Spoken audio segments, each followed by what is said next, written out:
"Lucy, you have no idea how shocked I was when I found out that this artist is blind." The secretary and the accountant chatted to each other all the time during work hours, which made the boss, who was returning from the meeting and noticing this, very angry. After all, he paid his employees well and constantly wrote out bonuses to them. And they were engaged in some incomprehensible chatter instead of working responsibly and completing the tasks assigned to them on time.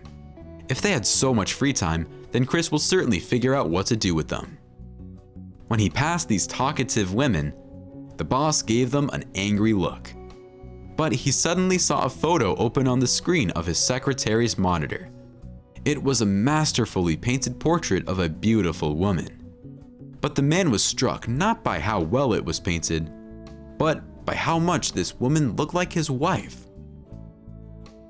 When the secretary finally noticed the presence of the boss, she quickly began to close everything extraneous on the computer, nervously clicking the mouse button, and the accountant quickly ran to her office.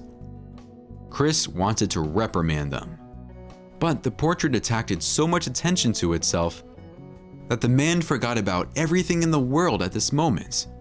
How could a blind artist paint a person so beautifully, and not just some person, but his wife? Chris asked the secretary, "Where exactly did you see this portrait? Please don't pretend this conversation didn't happen during work hours. I heard everything with my own ears. Thank God they haven't let me down yet." The secretary blushed all over, but quickly pulled herself together and with great pleasure began to tell the boss that the young artist was painting wonderful pictures, including portraits in the park on the way to their office. The most amazing thing is that he doesn't see anything. He is blind, and how perfectly he depicts such subtle facial features, noticing all the details. The big question is how he manages to draw such beauty. Chris decided to walk around the square at lunchtime and buy the same portrait if the artist was still there. He really wanted to surprise his wife by showing her this masterpiece. He was sure that she would immediately recognize herself. After all, she looked so much like herself in this portrait, as if he had looked at her photo in his youth. Walking through the square, the man saw the artist, around whom people crowded. He immediately understood from the enthusiastic voices that the people gathered admire the work of the blind artist, who surprisingly turned out to be a young guy. And someone even left with a purchased painting. Chris watched the artist from the side for a while, and then he nevertheless decided to approach him. He longed to see the portrait that struck him so. Chris took a look at the paintings and noticed that the shades of colors in landscapes, portraits, and still lifes didn't always match those that he usually sees around him. But on the contrary, this gave the images a special charm, making them a little magical. Chris looked for the very painting for which he came and felt goosebumps run through his skin. Nearby, he saw two more portraits of the same woman. What a resemblance! It was still hard for him to believe that all this was painted by a blind artist. The man cautiously asked the artist, "Do you really see nothing when you paint portraits?" The artist shuddered a little and turned in the direction where the sound of the voice came from. "In fact, I see a lot, but in my head. My fantasy works much better than the eyes that closed some time ago, probably forever." The artist lowered his spectacles a little, and Chris recoiled in horror, because the sight was not pleasant to his eyes. He felt sorry for the guy, but he couldn't help him, even with a strong desire. It's unlikely that doctors could perform a vision restoration surgery, because the guy had no chance. The young man's eyes were covered with a white solid veil. Perhaps only a transplant could help in this case. Surely there are long queues for it, and most likely the price is like half of Chris's fortune. Unpleasant feelings inside him began to grow, so the man bought all the paintings from the guy, paying the artist much more than he asked.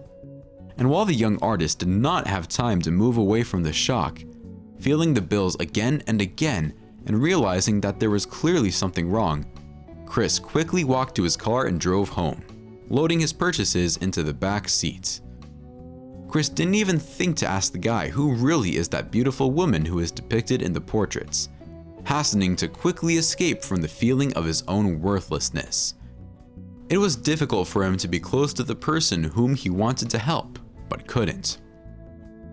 Chris began to wait impatiently for his wife to show her the portraits and surprise her with such a strong resemblance. He decided to hang the largest portrait in his office, and he didn't yet know what to do with the other two portraits. Lana returned home in the late evening. She hugged her husband as usual and told him that she was tired of idleness. Chris didn't allow Lana to work, firmly convinced that in the family, the husband should be the main breadwinner. The man didn't spare any money for his wife, paid for her cosmetic services, massage, swimming pool, and various types of training. The couple lost their first child immediately after his birth, and God didn't give them more children. Therefore, they had nowhere to leave their inheritance. Where else would they put their money if not spending it on themselves? The couple traveled quite often and just enjoyed life. Chris offered his wife a couple of times to take a child from an orphanage, realizing that they were unlikely to have a child of their own. It was already too late for her to give birth, and doctors gave disappointing forecasts. But she reacted sharply to her husband's words and said that she was not ready to engage in raising someone else's child. And Chris himself also thought sometimes that, probably, he could not love his baby. After all, something it happens that a man whose parental instinct is not as well developed as a woman's is difficult to accept even his own child. And it will be hard for them to constantly think about their own children, whom they have failed to save. The man helped orphanages financially and made sure that his funds were spent on the merits. Even Lana gladly helped him with this, but they were not ready to take someone else's child, because the pain in their heart remained a bleeding scar after many years and constantly reminded of itself. "Honey, I have a surprise for you. Today, I bought a painting from an artist sitting in the park near our office. I felt sorry for him, and this portrait also attracted my attention." Chris showed his wife the same portrait, and she gasped muffledly. "This is the spitting image of you, is it not?" Chris told her how he saw a photo of this portrait at his work, and then went to the square to personally see the masterpiece, painted by the hand of a blind artist. But the wife just brushed it off and said that this was probably such a marketing ploy. Someone else paints these paintings, and then they deceive everyone by making them look like the work of a poor blind artist in order to sell them for a higher price. But when the husband said that the guy had named a low price for this, the woman thought. Lana murmured, "Why does she look so much like me?" Lana looked at the portraits for several days and couldn't believe the reality of such an amazing resemblance. This beautiful girl from the portraits seemed more and more familiar to her, but at the same time, she didn't recognize herself in her. It seemed to be her, but at the same time she is not. And how does some unknown blind artist know her? Sometimes Lana cried, standing at the portraits, and said that their daughter could be like that. And one day she said to her husband, "Chris, look, the cut of her eyes is like yours. But this is not the main thing. Take a closer look at this speck next to the temple. It looks so much like a mole, like yours." This similarity is not without reason. Chris didn't pay much attention to such details, but Lana's excitement was also transferring to him. Chris saw how the situation worries his wife, so the man decided to bring the guy to his home to personally ask him the questions that drew so much attention to himself. The man asked his wife's driver to bring the blind artist, tempting him with a delicious dinner and a generous reward for the visit. But the driver was afraid that Chris would reprimand him for the failure. He decided to do everything for sure and brought the guy by force. The young man became worried, clutching a palette and a brush to himself. "What is this? Why am I here? Why was I forcefully brought here?" Chris hastened to reassure the artist and assured him that no one wishes him harm. The man apologized for the behavior of his too executive driver and invited the guy to drink tea. The artist introduced himself as Kevin. He turned out to be a very smart and intelligent guy, and at first his voice trembled with excitement and fear. but after a while, he was still able to calm down and relax a little. Suddenly, Chris asked, "Kevin, how do you distinguish colors?" At this time, Lana joined their conversation. The woman put freshly baked buns on the table and looked at the artist carefully. It was a young guy of about 25. They had definitely never met in the past. She would definitely remember him. Lana and Chris listened with interest to Kevin's story. "My girlfriend helps me. She makes special marks on the tube so I don't mix up the colors. She also likes to paint, but now she has to work for two, and I sell my paintings to somehow help her." The guy told them that he was forced to drop out in his second year of college and join the army. It was there that an accident occurred that deprived him of sight. Margaret turned out to be a devoted and faithful girl. She didn't leave him, becoming his support. Together, they lived in an apartment that Margaret got from the States, since the girl was from an orphanage. After the accident, Margaret was the only person left to support him. Even his parents turned their backs on him and told him to go to his bride, whom they didn't want to accept.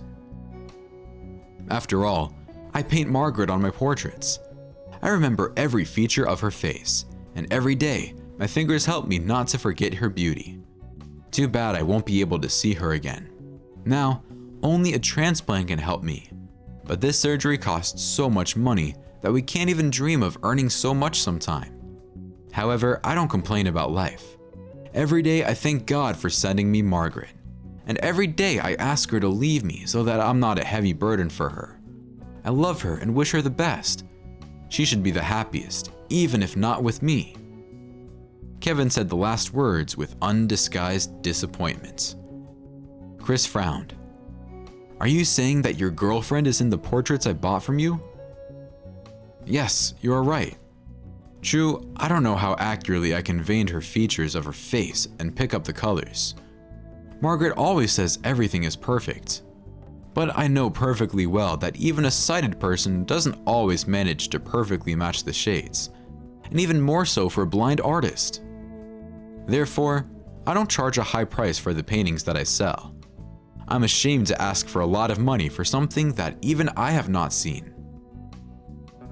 Lana asked suddenly, "Excuse me, but how old is your girlfriend?" "She will turn 25 in September." A cup of tea slipped from Lana's hands, and a scream came from her lips. She couldn't believe that this could be, but Kevin named too many coincidences. She exchanged glances with her husband, and they both realized that they were thinking the same thing, and began to ask Kevin to arrange a meeting with Margaret. Lana confessed to the guy that she suspects that Margaret might be her relative, but kept silent about who exactly Margaret might be for her. For a while, the guy doubted and worried, but he couldn't immediately begin to trust strangers who brought him by force to their home. But he agreed, saying that in the meeting, Margaret would come to the square to take him home. You can meet her there if you so desire. The young man hoped that they would not be able to harm Margaret in a crowded place. The guy believed with great difficulty that these strangers could be Margaret's relatives. But where does she have such rich relatives? This strange Chris paid a lot of money for the paintings. Margaret squealed with delight when she saw the money. In the evening, Margaret timidly approached her boyfriend, and Lana and Chris approached her.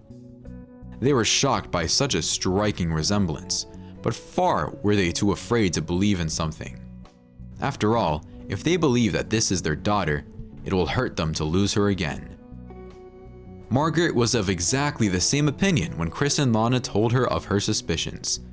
The girl agreed to take a DNA test, according to which they could find out if it was true that her parents were found in such an unusual way.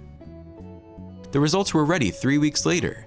Lana and Chris opened the envelope with terrifying trepidation, and both cried when they saw the result. Margaret was indeed their daughter. It was hard for them to believe. They never thought that they were deceived. They considered their daughter dead, and now they didn't understand who they had buried. The scandal with maternity hospital only led to a mistake that day.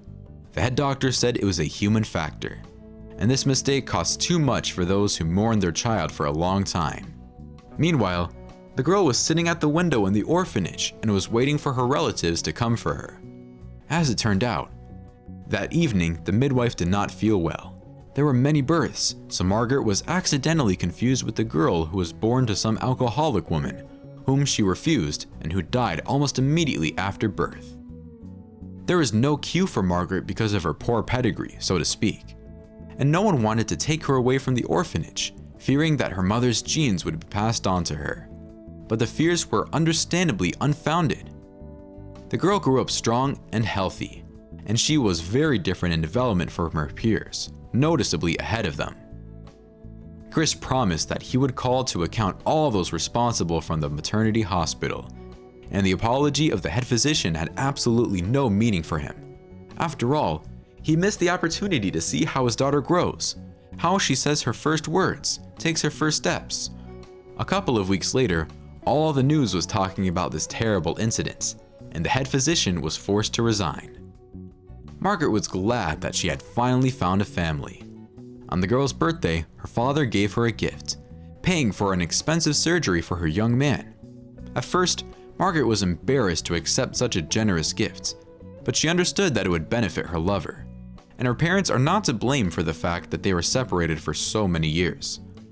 After the transplant, Kevin slowly regained his sight and began to see, so far vaguely and blurry. But now, he could again admire his beloved and was not afraid for their future. Soon, Kevin made Margaret a marriage proposal, and she agreed. Kevin didn't stop painting, although the doctor strongly advised him not to strain his eyes for a long time, because the young man could make a masterpiece even with his eyes closed. His new painting showed a happy mother, father, daughter, and little granddaughter. Finally, the big house of Chris and Lana was filled with sonorous children's laughter when the grandchildren were born. In this way, portraits of a blind artist could change the lives of two families at once.